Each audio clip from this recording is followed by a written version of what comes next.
अब झारखंड के सभी जिलों एवं शहरों में उपलब्ध।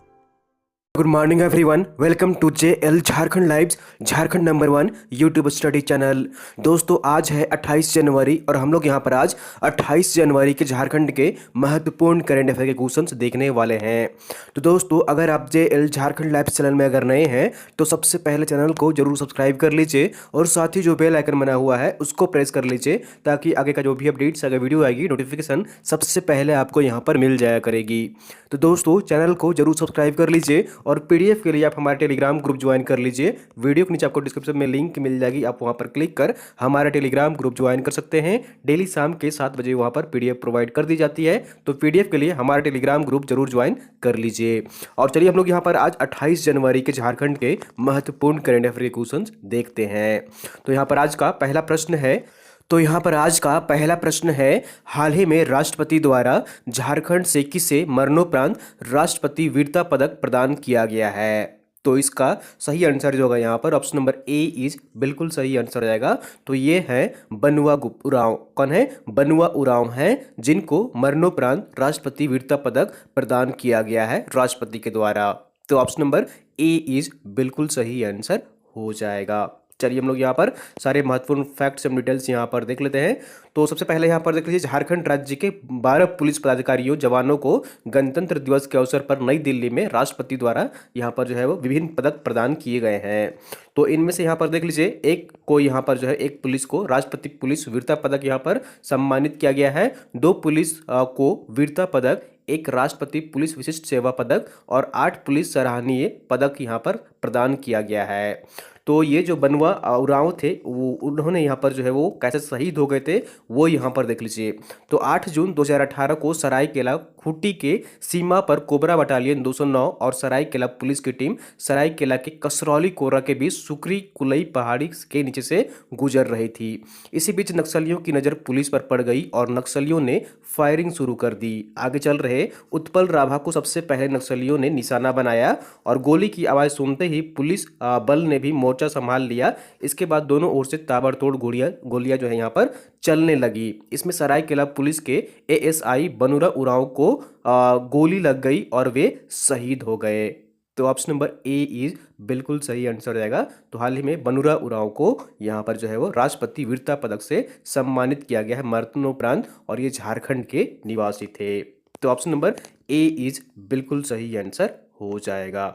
चलिए अगले प्रश्न की ओर अगला प्रश्न है यहाँ पर, हाल ही में लोकार्पण हुई पुस्तक journey from I can I did के लेखक कौन है? ठीक है, ये इंग्लिश शब्द है जैसा कि आप यहाँ पर समझ पा रहे होंगे। Journey from I can I did पुस्तक के लेखक कौन है? तो इसका सही आंसर जो होगा यहाँ पर ऑप्शन नंबर बी इज बिल्कुल सही आंसर हो जाएगा। तो ये है जसप्रीत कौर बोधराज। कौन है? जसप्रीत कौर बोधराज है जिनके द्वारा journey from I can I did पुस्तक लिखा गया है। तो ऑप्शन नंबर बी इज बिल्कुल सही आंसर हो जाएगा। चलिए इस पुस्तक के बारे में थोड़ी बहुत यहाँ पर हम लोग जानकारी डिटेल्स में देख लेते हैं। तो लेखिका जसप्रीत कौर बोधराज द्वारा लिखी गई पुस्तक journey from I can I did पुस्तक में झारखंड के उन लोगों की जीवनी दर्शाई गई है जिन्होंने अपने कठिन परिश्रम में अपनी मेहनत से एक अलग पहचान बनाई है। इस पुस्तक में उनकी जुबानी जो है वो हूबहू लिखी गई है। तो ऑप्शन नंबर बी इज बिल्कुल सही आंसर रहेगा। तो journey from I can I did पुस्तक के जो लेखिका है वो कौन है? जसप्रीत कौर बोधराज है।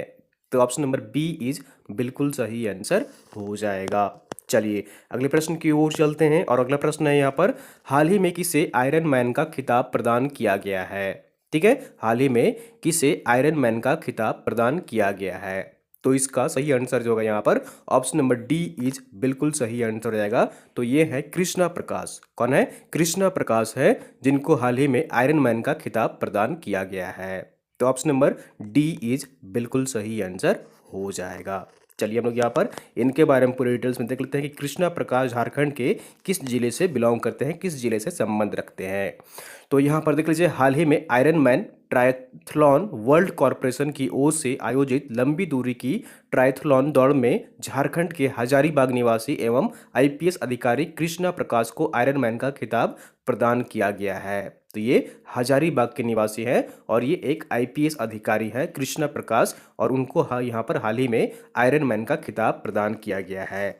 इस ट्राइथलॉन दौड़ की श्रृंखला में 2.4 मील की तैराकी होती है, 112 मील की साइकिल की सवारी और 26.22 मील की मैराथन दौड़ शामिल है जिसे पूरी करनी होती है। तो ये जो ट्राइथलॉन दौड़ होती है उसमें 2.4 मील की तैराकी होती है, कंपटीशन होता है, 112 मील की साइकिल की सवारी करनी होती है, 26.22 मील की मैराथन दौड़ भी शामिल होती है। इन सभी टास्कों को पूरा करना होता है।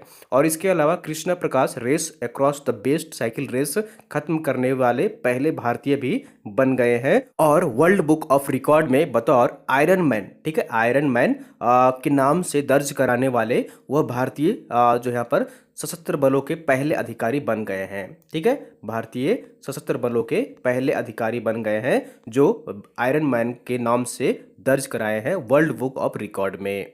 तो ऑप्शन नंबर डी इज बिल्कुल सही आंसर हो जाएगा। तो आयरन मैन का जो खिताब प्रदान किया गया है वो यहाँ पर कृष्णा प्रकाश को किया गया है जो कि हजारीबाग जिले से संबंध रखते हैं। चलिए अगले प्रश्न की ओर चलते हैं। जैसा कि आप यहाँ पर देख पा रहे हैं पिक्चर में, तो ये है यहाँ पर कृष्णा प्रकाश जिनको कि आयरन मैन का खिताब प्रदान किया गया है। अगला प्रश्न है यहाँ पर, हाल ही में झारखंड के किस जिले में ऑटोमेटिक वेदर स्टेशन स्थापित किया गया है? ठीक है, झारखंड के किस जिले में ऑटोमेटिक वेदर स्टेशन स्थापित किया गया है? तो इसका सही आंसर जो होगा यहाँ पर ऑप्शन नंबर सी इज बिल्कुल सही आंसर हो जाएगा। तो ये है गोड्डा जिला में। किस जिले में? गोड्डा जिला में ऑटोमेटिक वेदर स्टेशन स्थापित किया गया है। ठीक है, तो ऑप्शन नंबर सी जो होगा यहाँ पर बिल्कुल सही आंसर हो जाएगा। चलिए हम लोग यहाँ पर पूरी डिटेल्स में देख लेते हैं। तो झारखंड के गोड्डा जिला के किसानों को मौसम पूर्वानुमान के लिए एक ऑटोमेटिक वेदर स्टेशन स्थापित किया गया है। ठीक है, तो जो गोड्डा जिले के किसान होंगे उनको मौसम का पूर्वानुमान मिल जाएगा कि आने वाला दिन में मौसम कैसा रहेगा, इसकी जानकारी वहाँ के लोगों को मिल जाएगी और ये गोड्डा जिले में स्थापित किया गया है।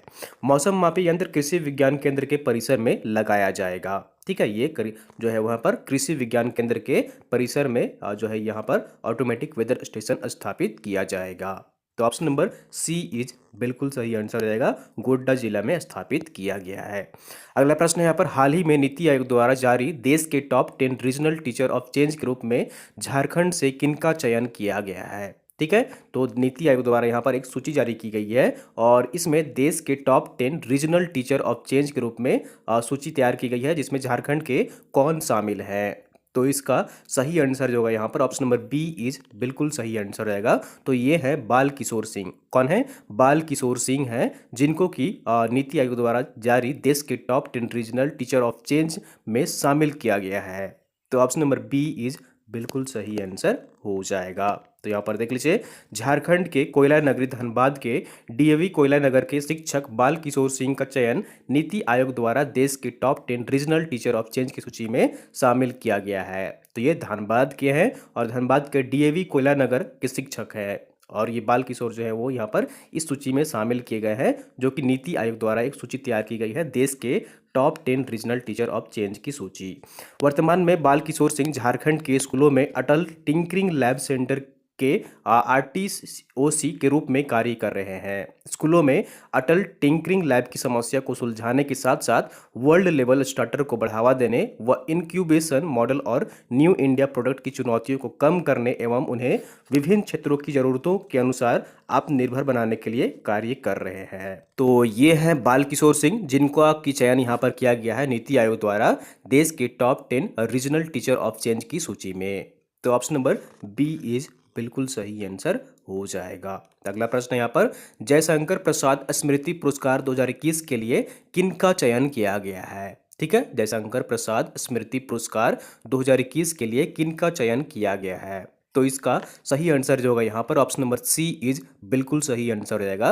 तो ए एवं बी दोनों लोगों का संयुक्त रूप से चयन किया गया है जयशंकर प्रसाद स्मृति पुरस्कार 2021 के लिए। तो ये कौन कौन है? एक है नीरज नीर और दूसरे जो है वो है डॉक्टर नरेश अग्रवाल। कौन है? डॉक्टर नरेश अग्रवाल है और नीरज नीर है जिनका चयन जयशंकर प्रसाद स्मृति पुरस्कार 2021 के लिए किया गया है। चलिए हम लोग यहाँ पर पूरे डिटेल्स में देख लेते हैं। तो जयशंकर प्रसाद विचार मंच रांची की ओर से राजभाषा हिंदी, हिंदी साहित्य, क्षेत्रीय भाषा एवं कला संस्कृति को बढ़ावा देने के उद्देश्य से जयशंकर प्रसाद स्मृति पुरस्कार 2021 की घोषणा की गई है। इस वर्ष हिंदी साहित्य से रांची के नीरज नीर एवं जमशेदपुर के डॉक्टर नरेश अग्रवाल को संयुक्त रूप से चयनित किया गया है, जबकि क्षेत्रीय भाषा से लातेहार के डॉक्टर आनंद किशोर दांगी एवं कला संस्कृति से लोहरदगा के गोविंद शरण लोहरा का चयन किया गया है। ठीक है, तो यहाँ पर जो है वो देख लीजिए, क्षेत्रीय भाषा से लातेहार से डॉक्टर आनंद किशोर दांगी एवं कला संस्कृति से लोहरदगा के गोविंद शरण लोहरा का चयन किया गया है। पुरस्कार 30 जनवरी को जयशंकर प्रसाद स्मृति समारोह में प्रदान किया जाएगा। तो ऑप्शन नंबर सी इज बिल्कुल सही आंसर हो जाएगा, ए एवं बी दोनों ही। तो नीरज नीर और डॉक्टर नरेश अग्रवाल का संयुक्त रूप से चयन किया गया है जयशंकर प्रसाद स्मृति पुरस्कार 2021 के लिए। चलिए अगले प्रश्न की ओर चलते हैं, और यहाँ पर देख लीजिए, पुरस्कार के रूप में 11,000 रुपये की जो है नगद राशि भी दी जाएगी, स्मृति चिन्ह भी दिया जाएगा और प्रशस्ति पत्र भी दिया जाएगा। चलिए अगले प्रश्न की ओर चलते हैं, और अगला प्रश्न यहाँ पर है आंसर ऑफ द डे। पिछले वीडियो में आपसे प्रश्न पूछा गया था कि राज्य के किसानों के फसल नष्ट होने पर क्षतिपूर्ति करने के लिए मुख्यमंत्री हेमंत सोरेन ने कौन सी योजना लॉन्च की है। तो इसका सही आंसर जो होगा यहाँ पर ऑप्शन नंबर ए इज बिल्कुल सही आंसर हो जाएगा, और आप लोगों ने मैक्सिमम लोग इसका सही आंसर कमेंट किए थे, जैसा कि मैं कमेंट बॉक्स में देख पा रहा था। ठीक है, तो इस योजना का नाम क्या है, झारखंड राज्य फसल राहत योजना। तो ऑप्शन नंबर ए इज बिल्कुल सही आंसर हो जाएगा। तो यहाँ पर देख लीजिए, किसानों की फसल नष्ट होने पर अब इंश्योरेंस कंपनी के माध्यम से क्षतिपूर्ति देकर भरपाई नहीं की जाएगी, बल्कि खुद सरकार सीधे किसानों की नष्ट हुई फसल की क्षतिपूर्ति करेगी। इस योजना के लिए 100 करोड़ रुपए राशि का बजट का निर्धारण भी किया गया है। सरकार ने यह फैसला किया है क्योंकि गत वर्षों से पिछले वर्षों में देखा गया था कि सरकार बीमा कंपनी को अधिक प्रीमियम देती है, अधिक राशि भुगतान करती है, जबकि किसानों को भुगतान कम हो रहा है। तो इसलिए राज्य सरकार ने फैसला यहाँ पर लिया है कि जो भी किसानों के फसल नष्ट होंगे उनको राज्य सरकार खुद से भुगतान करेगी। वर्ष 2016 में सरकार ने बीमा कंपनी को 53 करोड़ रुपए का प्रीमियम दिया था, जबकि किसानों की फसल नष्ट होने पर क्षतिपूर्ति के रूप में मात्र 29 करोड़ रुपए का भुगतान हुआ था। वर्ष 2017-18 की भी यही स्थिति है। तो ऑप्शन नंबर ए इज बिल्कुल सही आंसर हो जाएगा। चलिए हम लोग यहाँ पर आज का प्रश्न देख लेते हैं। क्वेश्चन ऑफ द डे है, उच्च शिक्षा के लिए अनुसूचित जनजाति के कितने प्रतिभावान छात्रों को हर साल विदेश में उच्च शिक्षा के लिए राज्य सरकार छात्रवृत्ति प्रदान करेगी। तो कितने छात्रों को, अनुसूचित जनजाति के जो कितने प्रतिभावान छात्र होंगे जिनको राज्य सरकार हर साल विदेश में उच्च शिक्षा के लिए राज्य सरकार छात्रवृत्ति प्रदान करेगी, स्कॉलरशिप प्रदान करेगी। तो यहाँ पर 4 ऑप्शन है आपके, 10 छात्रों को, 25 छात्रों को, 50 छात्रों को या फिर 100 छात्रों को। तो आपको कमेंट करके बताना है कि कितने प्रतिभावान छात्रों को हर साल राज्य सरकार स्कॉलरशिप देगी विदेशों में पढ़ाई के लिए, हायर उच्च शिक्षा के लिए। और इस अगर आप योजना का जो नाम जानते हैं, इस किस योजना के तहत ये जो है यहाँ पर स्कॉलरशिप छात्रवृत्ति प्रदान किया जाएगा, तो वो भी कमेंट करिएगा, इससे आपको चीज़ें याद भी रह जाएंगी। दोस्तों इसका सही आंसर कमेंट करने की कोशिश करिएगा कमेंट बॉक्स में। ये थी यहाँ पर दोस्तों आज की झारखंड की महत्वपूर्ण करंट अफेयर के क्वेश्चंस। उम्मीद करता हूँ आपको वीडियो पसंद आई होगी। जरूर लाइक करिए, चैनल को तो दोस्तों सब्सक्राइब नहीं किया सब्सक्राइब कर लीजिए, और वीडियो को आप लोग अपने दोस्तों के साथ अधिक से अधिक शेयर कर दिया करिए, ताकि अन्य लोग भी यहाँ पर जुड़ सकें और झारखंड के महत्वपूर्ण करंट अफेयर के क्वेश्चंस देख सकें। अब झारखंड के सभी